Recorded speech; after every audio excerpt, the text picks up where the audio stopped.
ମୋ ନା କିରଣ ଚନ୍ଦ୍ର ସାହୁ, ମହାवीर सेनार फाउंडर। ए प्रयास खाली महावीर सेनार नुहे, ए गाँव ए पंचायत समस्त सदस्य इच्छुक प्रकाश करने हेतु महावीर सेना ए कार्यक्रम को आगे नहीं।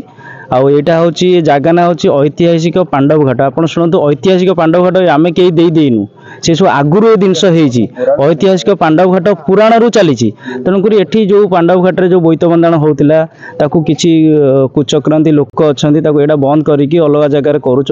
ठीक अच्छे करूँ, किंतु आमे गाँ लोक चाहूँगी, पंचायत लोक चाहूँगी जे यही जगार आम सब वर्ष करने कहीं यहाँ हूँ ऐतिहासिक पांडव घाट। पांडव मैंने आसी ये शनि मंदिर अच्छी, ये बहुत भल प्लेस अच्छी। आपण मैंने देखुए आज ये भल प्लेस अच्छी। चल चलिक आसिलु, ये पानी बोईत बंधाण है, भजन कीर्तन भी है, नना आसिले पूजिले, माने विधिवत भाव में एक्चुअली बोईत बंधाण जमी हवा कथा। महावीर सेना पंचायत वासी सहयोग ये कार्यक्रम होती।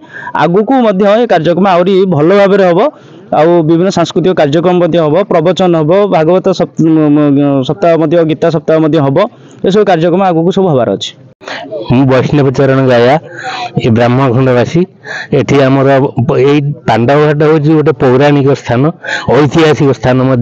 एठारे बहु कालू आमर हो पूजा अर्चना भांडेश्वर महादेव अच्छा। ग्रामवासी सहयोग जो ये आमर 30-35 वर्ष ऊर्ध हम ये आमर बोईत बंधान हो। किंतु आमर समस्त सहयोग ये अच्छी, ग्रामवासी सहयोग अच्छी, बाहर पंचायत आसिक सहयोग करती।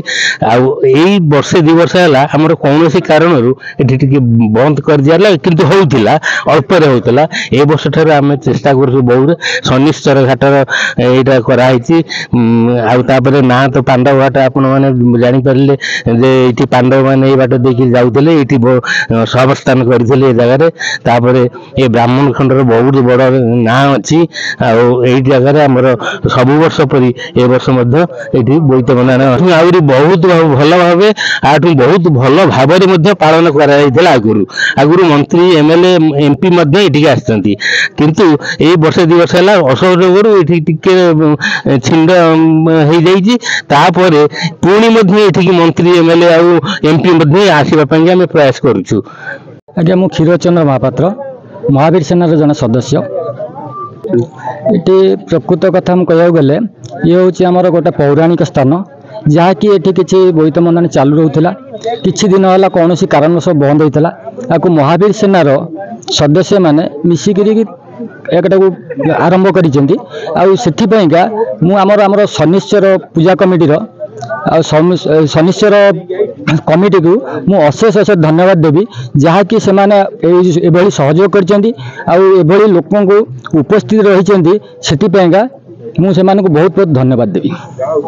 मु ब्राह्मण खंड शिलोंग ब्राह्मण खंड पुराण प्रसिद्धि अच्छी। पंचु पांडव मैंने अज्ञात वनवास करते। अज्ञात वनवास कुमार साई अज्ञात वनवास करते। अज्ञात वनवास पांडव घाट प्रमाणित होती। पंचु पांडव मैंने रोते।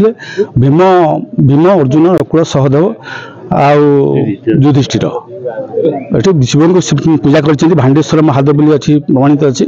से भांडेश्वर को पूजा करते भंडी थी भांडेश्वर अच्छी। ये घाट घाट उठी से सकाशे पांडव घाट बोली प्रमाणित 35 वर्ष है। ये ब्राह्मण खंड सिलो ग्रामवासी वृंद महावीर सेना। मु लिप्तिमयी महांती, कल्याण चैरिटेबल ट्रस्ट प्रतिष्ठाता। देखो ये सिल्लो ब्राह्मण खंड गाँव में ये जो आयोजित कर दीर्घ 30 वर्ष हम ये संगठन एठार अच्छी। ऐतिहासिक पांड्रा घाट पांडव घाट ये आमर ऐतिहासिक देखो जो संस्कृति आम परंपरा ऐतिह्य को मैंने बजाय रखी से बहुत बहुत धन्यवाद देवी महावीर सेना को। एवं महावीर सेना को मो हृदय कृतज्ञता ज्ञापन करुच्ची जे आम कल्याण चैरिटेबल ट्रस्ट को ये माने डाकी महत् कार्य आमको योगदान कर एवं ए अंचल समस्त नागरिक मानक धन्यवाद देवी, जेहेतु आम आम संस्कृति परंपरा आस्ते आस्ते लोप पाइबा जाऊँगी, किंतु से उज्जीवित रखापी महत् प्रयास कर हृदय धन्यवाद ज्ञापन करुच्ची।